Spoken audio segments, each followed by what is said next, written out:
Kansara DTV news ગુજરાતીમાં આપનું સ્વાગત છે। નજર કરીએ આજના મુખ્ય સમાચારો। હાંસોટ પંથકમાં પાવર ગ્રીડ લાઇનના કામને લઈ ખેડૂતોમાં ભારે રોષ જોવા મળ્યો હતો।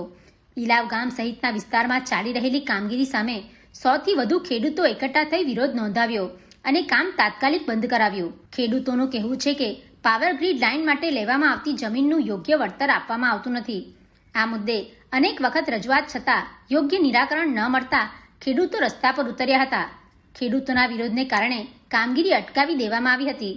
વિરોધ વધતા પરિસ્થિતિ તંગ બની હતી, જેને પગલે પોલીસ કાફલો સ્થળ પર દોડી આવ્યો અને સ્થિતિને કાબૂમાં લેવાના પ્રયત્નો હાથ ધર્યા હતા। હાલ સ્થિતિ નિયંત્રણમાં હોવાનું જાણવા મળ્યું છે। ખેડૂતોનું કહેવું છે કે સરકાર સમાન હકોની વાત કરે છે તો જમીન ગુમાવનાર ખેડૂતોને પણ સમાન અને યોગ્ય વળતર મળવું જોઈએ। તેઓએ વળતર અંગે પારદર્શક નીતિ લાવવા અને યોગ્ય દરે ચૂકવણી કરવાની માંગણી કરી છે। રાજ્યના અન્ય જિલ્લાઓમાં સમાન પ્રોજેક્ટ માટે વધુ યોગ્ય વળતર આપવામાં આવ્યું છે, જ્યારે ભરૂચમાં તે જ માપદંડો લાગુ કરવામાં આવતા નથી। આ કારણે નીતિ અને અમલ વચ્ચે અસંગતતા હોવાના આક્ષેપ કરવામાં આવી રહ્યો છે। જ્યાં સુધી ખેડૂતોની માંગ ન સંતોષાય ત્યાં સુધી કામગીરી બંધ કરાવવાનો ખેડૂતોએ હુંકાર વ્યક્ત કર્યો છે।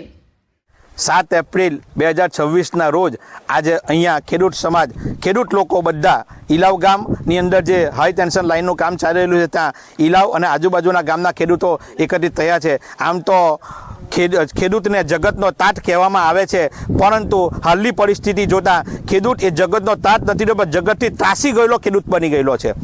કારણ કે વળતર નથી, મળતર નથી અને વળતર પણ નથી। ખેડૂતને આ જે જમીન અહીંયાનો જે ખેડૂત છે એ કોઈ 20-25 વીઘાનો ખાતેદાર નથી। અહીંયાના ખેડૂત 2-3 વીઘાના જ ખાતેદાર છે અને એની અંદર તમે જોઈ શકો છો કે 1 વીઘા જેટલી જગ્યા એક તાવણની અંદર વપરાતી છે। તો ખેડૂત પાસે રહેશે શું અને એની અંદરથી ખેતી કેવી રીતે થવાની છે? કારણ કે ઓલરેડી એ લોકો ઊંચા ખેડૂત પકવવાનું તો ના પાડે છે। નાની ખેતી થશે તો એની પર ફ્લાવરિંગ કેવી રીતે આવશે? કારણ કે એ હાઈ ટેન્શન છે, 765 કેવી છે, એટલે એનું રેડિયેશન એટલું હેવી છે કે એની નીચે પક્ષીઓ પણ નથી આવવાના। પક્ષીઓ નહીં આવશે તો લાગ કેવી રીતે પડવાનો છે? જેથી આ જે જમીન છે એ સંપાદન એ લોકોએ કરી છે અને એટલે અમારી માંગ એ છે કે એગ્રીકલ્ચરની જમીન છે આ, બરાબર છે?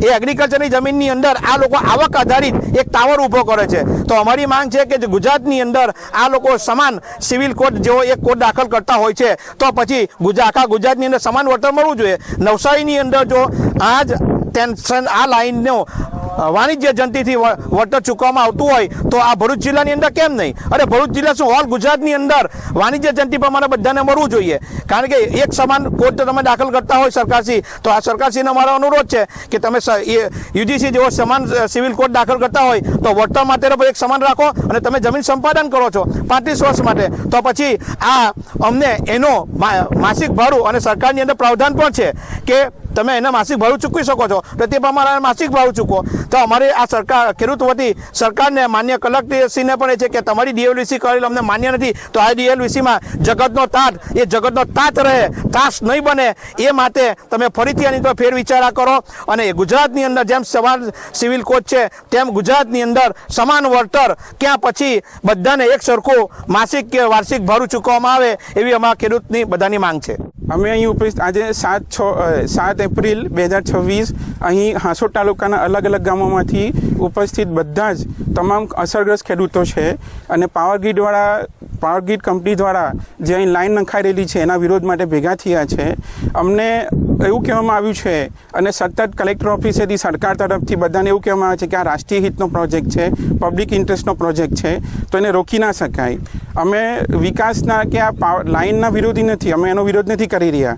અમારો મૂળ પ્રશ્ન એ છે કે અમને વળતર નથી આપી રહ્યા।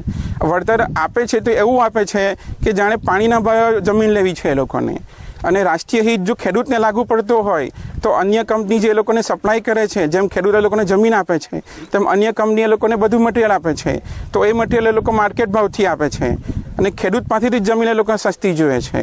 મૂળ પ્રશ્ન એ છે કે જ્યાં જમીન જ નહીં હોય તો એ ટાવર ઊભો નથી થવાનો। એટલે બેઝિક વસ્તુ જમીન છે, જમીન હશે તો જ ટાવર ઊભો થશે, નહીં તો ટાવર ઊભો નહીં થઈ શકે।